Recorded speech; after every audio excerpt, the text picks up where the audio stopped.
নমস্কাৰ বন্ধু বান্ধৱীসকল job news and study care YouTube চেনেললৈ আপোনালোকক স্বাগতম জনাইছোঁ। আজিৰ ভিডিঅ'টোত আমি আলোচনা কৰিম ইণ্ডিয়ান পলিটিৰ 20টামান MCQ কুৱেশ্যন। তো আপোনালোকে ভিডিঅ'টো সম্পূৰ্ণ চাব। তো আজিৰ ভিডিঅ'টি আৰম্ভ কৰিছোঁ।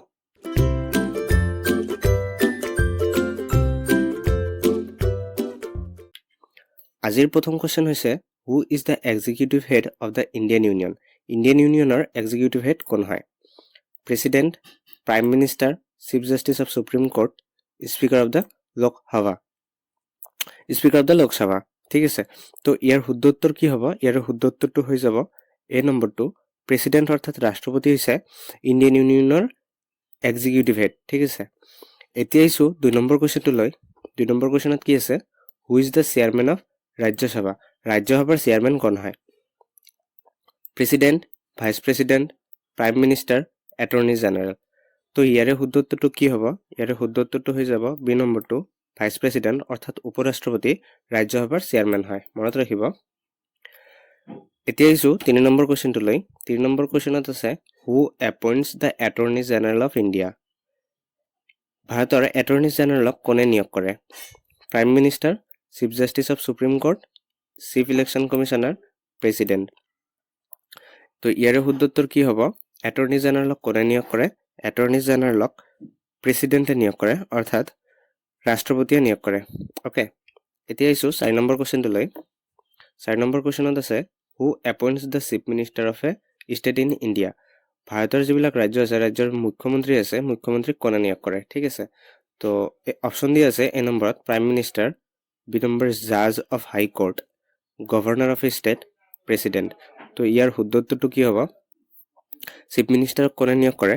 চিফ মিনিষ্টাৰক গভৰ্ণৰ অফ এ ষ্টেট, গভৰ্ণৰে কি কৰে? চিফ মিনিষ্টাৰক নিয়োগ কৰে, ঠিক আছে।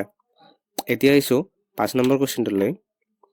হু is the head of the council of ministers at the centre. কি কৈছে? কেন্দ্ৰত মন্ত্ৰী পৰিষদৰ প্ৰধান কোন? কেন্দ্ৰত মন্ত্ৰী পৰিষদৰ প্ৰধান কোন হয়? Prime minister, president, chief justice of supreme court, vice president. তো ইয়াৰে শুদ্ধ উত্তৰটো কি হ'ব?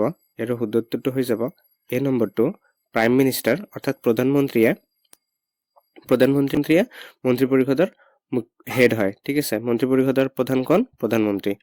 এতিয়া আহিছোঁ 6 নম্বৰ কুৱেশ্যনটো লৈ। Who is the constitutional head of a state in India. ভাৰতবৰ্ষৰ ৰাজ্যৰ সাংবিধানিক প্ৰধান কোন হয়? Governor of the state, chief minister of the state, জাজ of high court, president of India. তো ইয়াৰে শুদ্ধ উত্তৰটো কি হ'ব? ইয়াৰে শুদ্ধ উত্তৰটো হৈ যাব এ নম্বৰটো, গভৰ্ণৰ অফ দ্য ষ্টেট। এতিয়া আহিছোঁ নেক্সট কুৱেশ্যনটো লৈ। How many members can be nominated by the president of India to the Lok Sabha. ইয়াত কি কৈছে? ভাৰতৰ ৰাষ্ট্ৰপতিয়ে কিমানজন সদস্যক লোকসভাত মনোনীত কৰিব পাৰে? কিমানজন সদস্যক মনোনীত কৰিব পাৰে? 2 members, 1 member, 3 members, none of the above. তো ইয়াৰ শুদ্ধ উত্তৰটো কি হ'ব? ইয়াৰ শুদ্ধ উত্তৰটো হৈ যাব এই নম্বৰটো, 2 মেম্বাৰ্ছ। তো এতিয়া আহিছোঁ 8 নম্বৰ কুৱেশ্যনটো লৈ। 8 নম্বৰ কুৱেশ্যনত আছে what is the retirement age of the chief justice of the supreme court of India. কি কৈছে? সুপ্ৰিম কোৰ্টৰ চিফ জাষ্টিছ, মুখ্য ন্যায়াধীশ যে আছে সুপ্ৰিম কোৰ্টৰ, তেওঁৰ ৰিটায়াৰমেণ্ট বয়স কিমান হয়? ৰিটায়াৰমেণ্ট এজ কিমান? 70 ইয়াৰ্ছ, 65 ইয়াৰ্ছ, 80 ইয়াৰ্ছ, 50 ইয়াৰ্ছ। ইয়াৰ শুদ্ধ উত্তৰটো কি হ'ব? ইয়াৰ শুদ্ধ উত্তৰটো হৈ যাব বি নম্বৰটো, 65 ইয়াৰ্ছ। সুপ্ৰিম কোৰ্টৰ মুখ্য ন্যায়াধীশ যিজন আছে, তেওঁৰ ৰিটায়াৰমেণ্টৰ বয়স হৈছে 65 ইয়াৰ্ছ। এতিয়া আহিছোঁ 9 নম্বৰ কুৱেশ্যনটো লৈ। What is the maximum number of members in the Lok Sabha. কি কৈছে? লোকসভাৰ সদস্যৰ সংখ্যা সৰ্বাধিক কিমান? লোকসভাৰ সদস্যৰ সংখ্যা সৰ্বাধিক কিমান? 554 মেম্বাৰ্ছ, 540 মেম্বাৰ্ছ, 545 মেম্বাৰ্ছ, 560 মেম্বাৰ্ছ। তো ইয়াৰ শুদ্ধ উত্তৰটো কি হ'ব? ইয়াৰ শুদ্ধ উত্তৰটো হৈ যাব চি নম্বৰটো, 545 মেম্বাৰ্ছ, ঠিক আছে। এতিয়া আহিছোঁ 10 নম্বৰ কুৱেশ্যনটো লৈ। 10 নম্বৰ কুৱেশ্যনটোত কি আছে? What is the maximum number of members in the Rajya Sabha. ৰাজ্যসভাত সৰ্বাধিক সদস্যৰ সংখ্যা কিমান?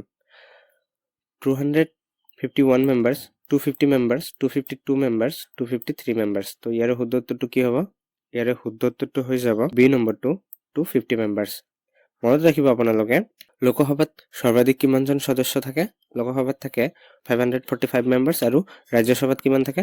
250 members ঠিক আছে মনত ৰাখিব এতিয়া ইছো নেক্সট কোৱেশ্চনটো লৈ what is the retirement age of a high court জাজ ইন ইণ্ডিয়া হাই কোৰ্টৰ যিজন ন্যায়াধীশ আছে তেওঁৰ ৰিটায়াৰমেণ্টৰ বয়স কিমান 60 ইয়াৰ্স 63 ইয়াৰ্স 65 ইয়াৰ্স 62 ইয়াৰ্স ইয়াৰে শুদ্ধ উত্তৰটো হৈ যাব ডি নম্বৰটো 62 ইয়াৰ্স হাই কোৰ্টৰ ন্যায়াধীশৰ ৰিটায়াৰমেণ্ট এজ কিমান 62 ইয়াৰ্স ঠিক আছে এতিয়া আহিছো নেক্সট কোৱেশ্চনটো লৈ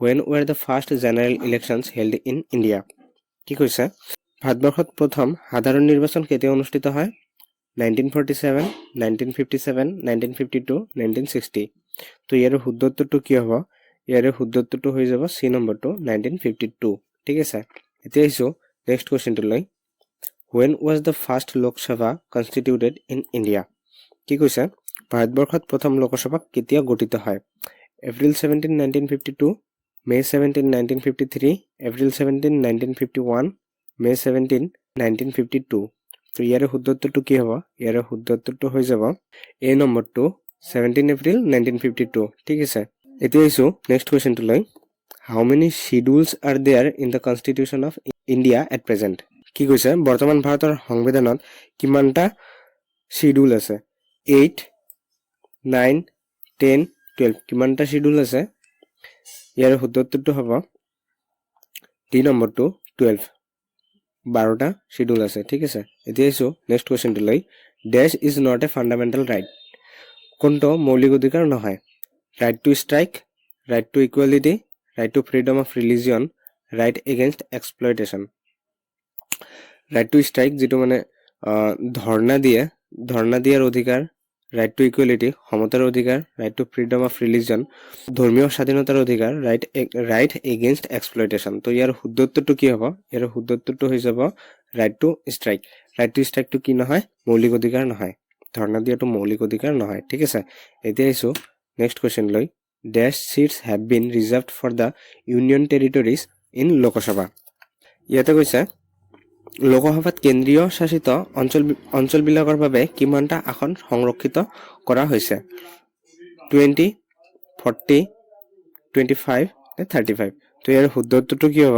ইয়াৰ শুদ্ধ উত্তৰটো হৈ যাব এ নম্বৰটো 20 20টা সিট কেন্দ্ৰীয় শাসিত অঞ্চলবিলাকৰ বাবে সংৰক্ষিত কৰা হৈছে ঠিক আছে এতিয়া আহিছো নেক্সট কোৱেশ্চন লৈ at present right to property is a মানে সম্পত্তিৰ অধিকাৰ যেটো আছে হেতু কি হয় ফান্ডামেন্টাল ৰাইট মৌলিক অধিকাৰ লিগ্যাল ৰাইট আইনী অধিকাৰ হিউম্যান ৰাইট মানৱ অধিকাৰ এন্ড ন্যাচাৰাল ৰাইট প্ৰাকৃতিক অধিকাৰ তো ইয়াৰ শুদ্ধ উত্তৰটো কি হ'ব ইয়াৰ শুদ্ধ উত্তৰটো হৈ যাব ডি নম্বৰটো right to property is a natural right মানে প্ৰাকৃতিক অধিকাৰ ঠিক আছে এতিয়া আহিছো নেক্সট কোৱেশ্চনটো লৈ সেকুলাৰিজম মিন্স মানে ধৰ্মনিৰপেক্ষতা মানে কি সুপাৰিজন অফ অল ৰিলিজিয়ন সকলো ধৰ্মৰ দমন freedom of worship to minorities সংখ্যালঘুৰ উপাসনাৰ স্বাধীনতা separation of religion from state ৰাষ্ট্ৰৰ পৰা ধৰ্মক ভাগ কৰা আৰু a system of political and social philosophy that does not favor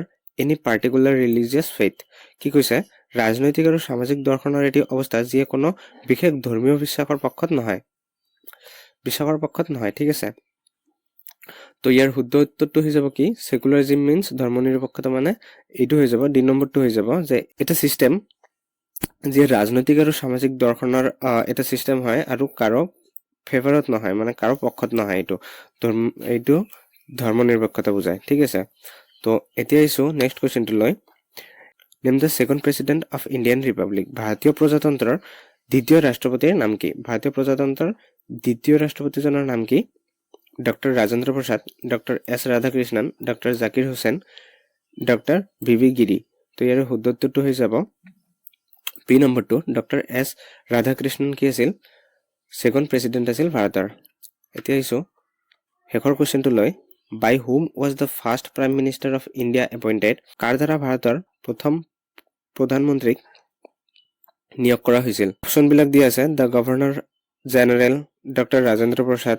Mahatma Gandhi the viceroy তো ইয়াৰ শুদ্ধ উত্তৰটো কি হ'ব ইয়াৰ শুদ্ধ উত্তৰটো হৈ যাব এই নম্বৰটো গভৰ্ণৰ জেনেৰেলে কি কৰিছে ভাৰতৰ প্ৰথম প্ৰধানমন্ত্ৰীক নিয়োগ কৰিছিল ঠিক আছে আজি আমি আলোচনা কৰিলো 20টা কোৱেশ্চন ইণ্ডিয়ান পলিটিৰ ওপৰত MCQ তো এইটো ভিডিঅ'ৰ পৰা যদি আপোনালোকে অলপ নহলেও অলপ কিবা শিকিবলৈ পাৰিছে চেনেলটো সাবস্ক্ৰাইব কৰিব আৰু আমাক সাপোৰ্ট কৰিব যাতে আপোনালোকৰ কাৰণে এনেকুৱা ইম্পৰ্টেন্ট টপিকৰ ওপৰত ভিডিঅ' লৈ আহিব পাৰো আৰু মই যিমান সোনকালে পাৰো ভিডিঅ' আপলোড কৰিবলৈ চেষ্টা কৰিম তো আজিৰ ভিডিঅ'টো চোৱাৰ কাৰণে থ্যাংক ইউ আপোনাৰ দিনটো শুভ হওক আৰু ভিডিঅ'টো লাইক কৰিবলৈ নাপাহৰিব ওকে থ্যাংক ইউ